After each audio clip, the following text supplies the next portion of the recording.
Good morning SS family, welcome back to the channel SS uncut. কেমন আছো তোমরা সবাই? আশা করবো প্রত্যেকে খুব ভালো আছো, আমিও বেশ ভালো আছি। তো আজকে ব্লগটা স্টার্ট করছি একদম ছাদে এসেই। তো আমি মেনলি ছাদে এসেছিলাম আমার ইনডোর প্লান্টসগুলোকে না আমি ছাদে রেখে গেছিলাম বৃষ্টির জলে একটু ভেজার জন্য। ইনডোর প্লান্টসের জন্য কিন্তু বৃষ্টির জল ভীষণ ভালো। তো ওদেরকে আবার এখন নিচে নিয়ে চলে যাব, কারণ কাল থেকে ওরা বৃষ্টির জলে ভিজছে। বেশি জল ভালো না ইনডোর প্লান্টসের জন্য, তোমরা সেটা জানোই। তো যাই হোক, চলো আজকের দিনটা কীরমভাবে কাটাবো সেটাই তোমাদের সাথে শেয়ার করব। অনেক দিন পর এই চ্যানেলের জন্য লং ফরম্যাটে একটা ভিডিও বানাচ্ছি। এর মাঝে অনেক শর্টস আসছে, শর্টসগুলো তোমাদের কেমন লাগছে আমাকে কমেন্টে জানিও। স্পেশালি পুজো রিলেটেড পকেটে পার্বণ যে সিরিজটা আমি স্টার্ট করেছি সেই শর্টসগুলো দেখতে তোমাদের কীরকম লাগছে জানিও কিন্তু আমাকে। তো চলো আজকের দিনটা স্টার্ট করা যাক। একটুখানি ছাদেই আমি এখন ঘুরছি। ওয়েদারটা এখন এত ভালো হয়ে গেছে, গরম তো নেই আর এত সুন্দর হাওয়া দিচ্ছে। তবে আকাশের যে অবস্থা মনে হচ্ছে একটু পরেই নামবে।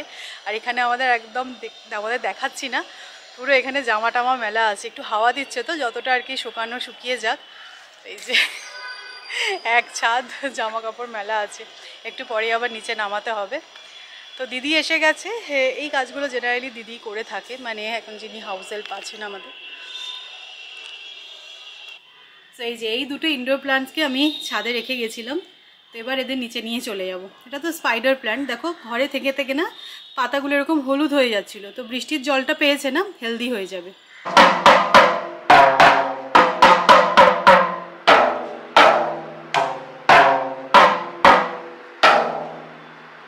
খুব ভালো হচ্ছে। আমাদের মিউজিশিয়ান কিন্তু সকাল থেকেই লেগে পড়েছে। সামনে দুর্গাপুজোর প্রিপারেশন নাকি? হ্যাঁ, তুমি তুলে বসে আছো? আচ্ছা আচ্ছা আচ্ছা।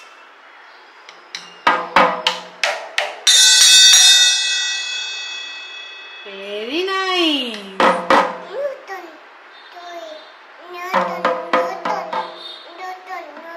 এটা কি কালার তো? Very good. এটা বাহ, এটা এটা ব্লু নয়, ঠিক করে বলো। Very good. তোজোর মাম্মামটা তোজোকে 1 মিনিটের জন্য ছাড়ে না, তালিমের মধ্যে এখানে আবার পড়াশোনা শুরু করে দিয়েছে।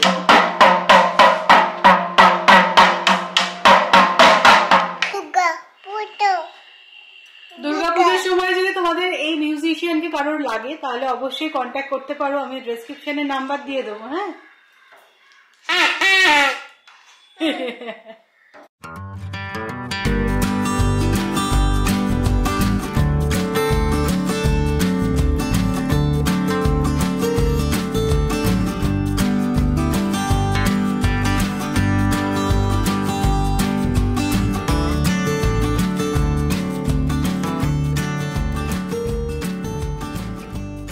অনেকদিন পর আমি রান্না করব।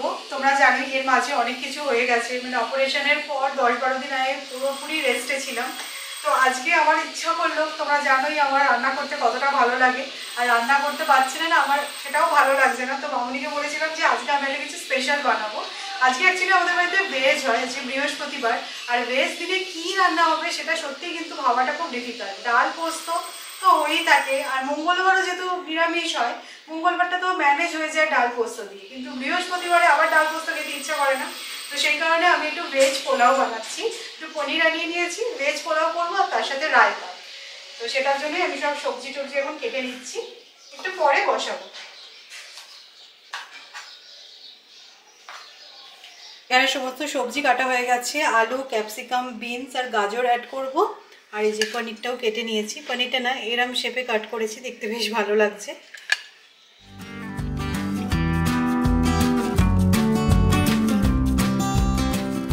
আমি কিন্তু আজকে ভেজ পোলাওটা একদমই হেলদি ওয়েতে বানাবো, মানে একদম কম তেল ইউজ করব। আর আজকে যেহেতু আমাদের ভেজ তাই জন্য আমি পেঁয়াজটা অ্যাড করছি না, বাট তোমরা কিন্তু এটাতে পেঁয়াজও অ্যাড করতে পারো। তো অল্প করে আমি আগে পনিরটাকে ফ্রাই করে নিচ্ছি, তাই জন্য দেখো ফ্রাই প্যানে করছি, তাহলে অল্প তেলে হয়ে যাবে।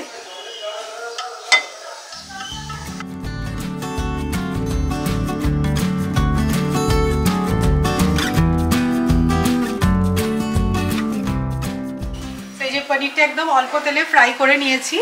আর যেহেতু এটা 1 পট রাইস তাই জন্য আমি একদম ডেচকিতেই বানিয়ে নিচ্ছি। তো দেখো অল্প করে অয়েল অ্যাড করেছি আর ফোড়নে তেজপাতা আর গোটা গরম মশলা অ্যাড করছি।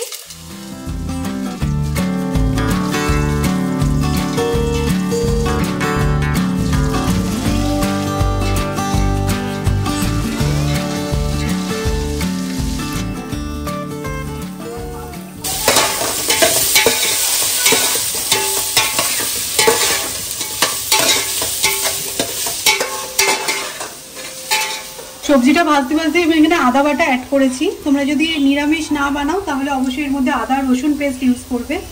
এবার দইয়ের মধ্যে দিয়ে দিচ্ছি ড্রাই স্পাইসেসের মধ্যে রেড চিলি পাউডার, হলুদ গুঁড়ো, ধনে গুঁড়ো, জিরে গুঁড়ো আর গরম মশলা।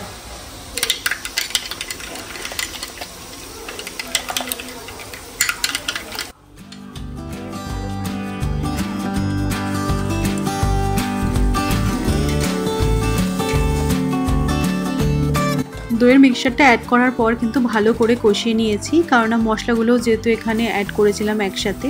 আর তারপরে ধুয়ে রাখা চালটাও অ্যাড করে দিচ্ছি। এখানে আমি আজকে বাসমতি রাইস ইউজ করেছি। তারপরে আবারও একটু নাড়াচাড়া করে নিয়ে যে পরিমাণ চাল ইউজ করেছি তার ডাবল কোয়ান্টিটিতে জল ইউজ করলাম। আর এর মধ্যে দিয়ে দেবো এবার স্বাদ মতো নুন। আর যেহেতু এটা আজকে আমি ভেজ পোলাও বানাচ্ছি তাই জন্য অল্প করে একটু মিষ্টিও অ্যাড করছি। আর লাস্টে আবারও একটু গরম মশলা দেবো আর 1 চামচ ঘি অ্যাড করেছি। So that's it. তোমরা যদি চাও এর মধ্যে কিন্তু ধনে পাতাও অ্যাড করতে পারো। এবার এটা মিডিয়াম টু লো ফ্লেমে কুক করতে হবে। আর লাস্টে পনিরগুলোও দিয়ে দিলাম, যেটা অলরেডি আমি ফ্রাই করে রেখেছি। এই 1 পয়েন্ট রাইসটা কিন্তু আমি অনেক সময় বানিয়ে থাকি আর খেতে খুব ভালো হয় আর খুব তাড়াতাড়ি হয়ে যায়। আজকে ভেজ পোলাওয়ের সাথে একটু বুন্দি রায়তা বানাচ্ছি। এই বুন্দিটা আনিয়েছি আর এখানে দইয়ের মধ্যে সব কিছু অ্যাড করে নিয়েছি। বুন্দি রায়তা একটু পাতলা হলেই ভালো লাগে খেতে।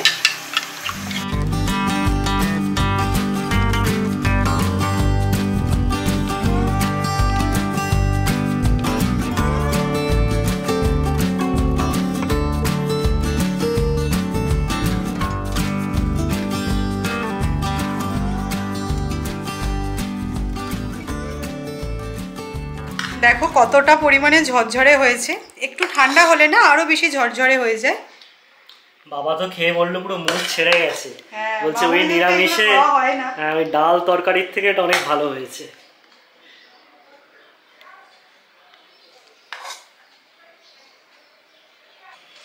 মা বাবা আগেই খেয়ে নিয়েছে, এবার আমি আর সৌমি বসলাম।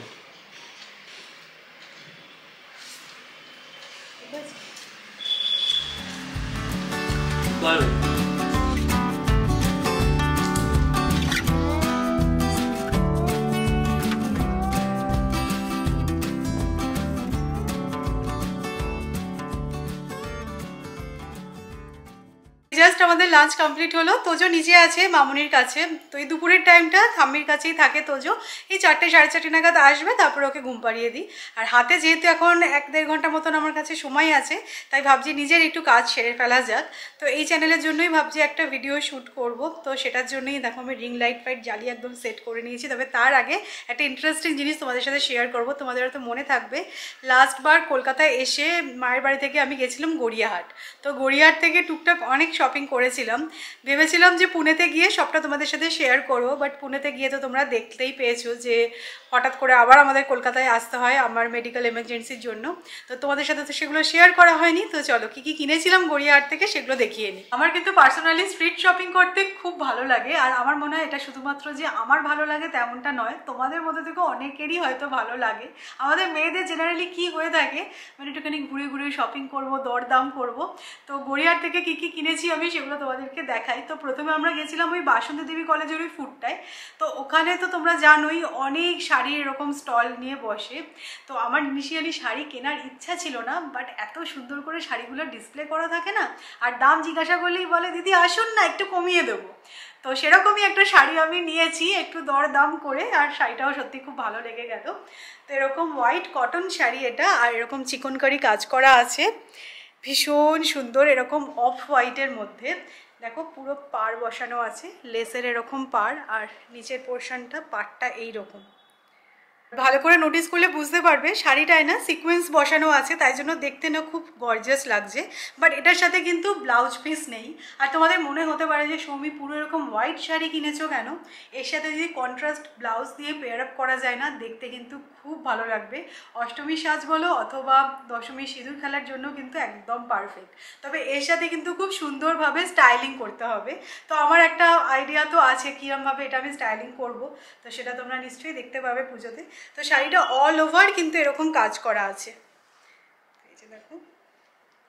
তো এটার দাম নিয়েছে 800 টাকা। আমার ভীষণ ভালো লেগেছে, কোয়ালিটি বলো বা একটু দরদাম করতে হবে। প্রথমে এরকম 1500 টাকা চেয়েছিল, তারপরে দরদাম করে করে 800 টাকা। আমি যে খুব ভালো দরদাম করতে পারি সেরকমটা নয়, বাট একদম পারি না সেটাও বলবো না। নেক্সট আমি ব্লাউজ কিনেছি কয়েকটা। তো আমার মনে হয় এই ডিজাইনের ব্লাউজ আমার কাছেই একমাত্র ছিল না, তোমাদের সবার কাছেই মনে হয় একটা দুটো এই স্টাইলের ব্লাউজ আছে। এটাকে মাসাবা কাটিং বলে। তো এই প্রিন্টটা আমার খুব ভালো লাগলো। এক্ষুনি যে শাড়িটা দেখালাম তার সাথেও কিন্তু পেয়ার আপ করলে ভালো লাগবে। এরকম লেস বসানো আছে দেখো। তো এইটা একটা নিয়েছি, আর একটা ব্ল্যাকের মধ্যে নিয়েছি। তো এটা এইরকম দেখতে, ব্ল্যাক অ্যান্ড রেড কম্বিনেশনে। এটাও এরকম দেখো লেস বসানো আছে। এই একই দোকান থেকে নিয়েছি, এগুলো 250 টাকা করে নিয়েছি। গড়িয়াহাটে কিন্তু আমি এবারে খুব সুন্দর ডিজাইনার কুর্তির সবগুলো দেখলাম।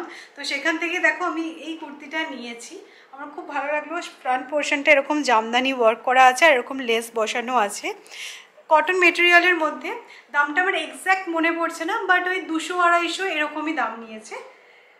তো এইরকম দেখতে, তবে আমার মনে হচ্ছে না এটা আমাকে একটু ফিটিংস করতে হবে, একটু বড় হবে গায়ে। তো সেটা ঠিক আছে, মানে এক্স্যাক্ট ওই সাইজ পাওয়া যায় না। আমার মনে হয় ছোটো আনার থেকে একটু বড় নাও, বাড়িতে এসে পরে ফিটিংসটা বুঝে নিয়ে একটুখানি নিজে অল্টার করে নিলেই হয়ে যাবে।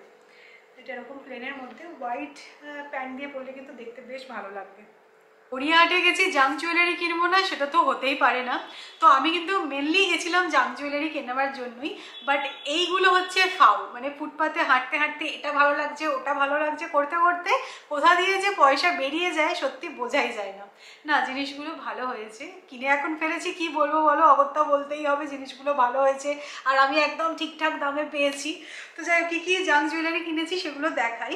বাট আমার কিন্তু পার্সোনালি গড়িয়াহাটে জাম জুয়েলারির দামটা অনেক বেশি মনে হয়েছে। আমি যেহেতু এখন শ্যামবাজার থেকে অনেক কেনাকাটি করি, আমার কিন্তু শ্যামবাজারের মার্কেটটা অনেক বেশি রিজনেবল মনে হয়। তো এটা তোমরা আমার সাথে এগ্রি করবে কিনা আমাকে জানিও। তো দেখো এই একটা নেক পিস নিয়েছি, এটা লং নেক পিস। তো এইরকম দেখতে আমার এটা খুব ভালো লাগলো। এটার না দাম অনেক চেয়েছিল, বাট আমি দরাদরি করেও 300 টাকায় এটা পেয়েছি। তো এইরকম দেখতে, আর পেন্ডেন্টটা দেখো এইরকম। শাড়ি দিয়ে এই টাইপের লং নেকপিসগুলো কিন্তু পেয়ার আপ করলে খুব ভালো লাগে।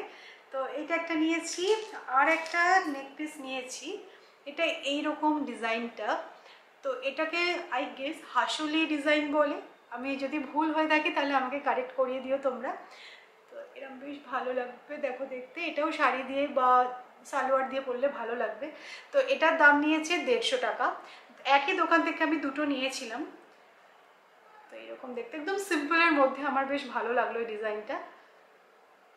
নেক্সট এই ব্যাঙ্গেলটা নিয়েছি, এটা না পুরো বালার ডিজাইনটা দেখো। তো এইগুলো সবই ওই রেপ্লিকা ডিজাইন যেটা ওরা বলে, আর এখন এই রেপ্লিকা ডিজাইনগুলোর তো একটু দাম হয়ই। তো এটার দাম নিয়েছে 350 টাকা। তো এটা আমার একটু কস্টলি বলেই মনে হয়েছে, বাট আমার ডিজাইনটা খুব ভালো লাগলো, তাই ভাবলাম যে ঠিক আছে নিয়ে নিই। আর দরাদরি করে কতই বা কমাবে, 50 টাকাই হয়তো কমাবে। তো এরকম দেখতে এই কাপড়ের ব্যাঙ্গেলগুলো দেখো নিয়েছি, আমার না এগুলো খুব ভালো লাগে। আমি যখন শান্তিনিকেতনে গেছিলাম এইরকম ব্যাঙ্গেল কিনেছিলাম, বাট এই ঝুমঝুমিগুলো সব খুলে গেছে, তাই জন্য ওইটার ইউজ করা যায় না। তো এগুলো 20 টাকা করে নিয়েছে। এগুলোর কোয়ালিটি যে খুব ভালো সেরকমটা নয়, বাট ঠিক আছে, আমার বেশ দেখে পছন্দ হলো। তো এরকম নিয়েছি 4টে। Last but not the least এই ইয়াররিংটা নিয়েছি। এটার প্রাইসটা আমার এক্স্যাক্টলি মনে পড়ছে না, 100-150 এরকমই নিয়েছে। বাট দেখো ডিজাইনটা এত সুন্দর আর কাজটা একদম নিখুঁত, তো সেই কারণে এটা নিলাম। তো তোমাদের বলছিলামই যে আমি মেনলি গেছিলাম জাম জুয়েলারি কিনতেই, বাট আমার একটু কস্টলি মনে হয়েছে, তাই খুব বেশি আমি কিনিনি। টুকটাক যেগুলো মানে একদম না নিলেই নয়। আমার এই জাম জুয়েলারি কালেকশন যে খুব ভালো সেরকমটা নয়। আমি যেহেতু পুনেতে থাকি সেই জন্য খুব বেশি ইউজ হয় না, বাট এখন বেশ কিছু ভিডিওর জন্য, ইনস্টাগ্রামে কিছু ভিডিও বানানোর জন্য জাম জুয়েলারি লাগে, সেই কারণে বলতে পারো আমি গড়িয়াহাটে গেছিলাম। বাট আমার মনে হয় শ্যামবাজার বেস্ট, আমি এর মধ্যেই শ্যামবাজারেও যাব। পুজোর আগে আগে গিয়ে কিনে দেখলেই ভালো, কারণ একদম পুজোর মুখে মুখে গেলে না কিছু পাওয়াও যায় না, আর ভীষণ ভিড় হয়। তো শ্যামবাজারেও যাবো, শ্যামবাজারের একটা হল ডেফিনেটলি তোমাদের সাথে শেয়ার করবো। তো অবশ্যই জানিও এই হলটা তোমাদের কেমন লাগলো। এই মোটামুটি আমি গড়িয়াহাট থেকে কিনেছিলাম। এখন 7টা, আমি সবার জন্য চা বানাচ্ছি, আর তার সাথে আজকে মুড়ি। তো তো মুড়িও মাখছি। আর দেখো এই লিপস্টিকটা জাস্ট রিসিভ করলাম, মেবলিনের একটা লিপস্টিক। তো তোমাদের যদি সেটা ভালো লাগে আমাকে জানিও, আমি একটা শর্টসে সেপারেটলি লিঙ্কটা শেয়ার করে দেবো। তো চলো, আমি আজকে দুপুরবেলা পুরো দুপুর বসে বসে কাজ করছিলাম। কিছু স্ক্রিপ্ট লেখার ছিল, তো সেগুলো লিখলাম, এডিটিং ছিল সেগুলো করলাম। তো আমার আর ঘুম হয়নি, তখন মনে হচ্ছে কতক্ষণ একটুখানি চা খাবো, ভালো লাগবে। চা খেয়ে জাস্ট আমি ওপরে আসলাম, কারণ আবারও আমি দেখো রেডি হয়ে নিয়েছি, একটা ভিডিও শ্যুট আছে। তো এখানে সব লাইট টাইট সেট হয়ে গেছে। তো চলো আজকের মতো ব্লগটা এখানেই এন্ড করছি। যদি তোমাদের আজকের ব্লগটা ভালো লাগে তাহলে অবশ্যই করে লাইক করো, শেয়ার করো, আর প্লিজ চ্যানেলটা সাবস্ক্রাইব করো। ইন্টারেস্টিং ব্লগে আবারও দেখা হচ্ছে, ততক্ষণের জন্য টাটা।